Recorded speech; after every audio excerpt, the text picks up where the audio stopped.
ఇప్పుడు నేను మా అక్కకి హెయిర్ స్టైలిస్ట్ అయ్యాను అనమాట. హెయిర్ స్టైలిస్ట్, హెయిర్ కట్ చేస్తాను. ఎక్కడ బేబీ కటింగ్ లాగా మూతి పగులుతుంది.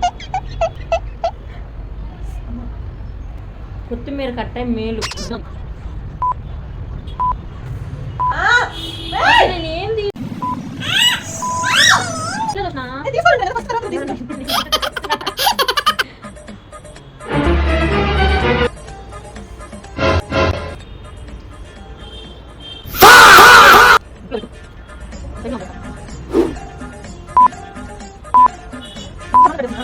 స్టెప్ బై స్టెప్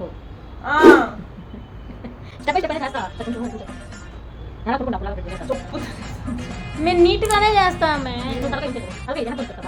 అమ్మో ఎక్కువైపోతుంది మమ్ము.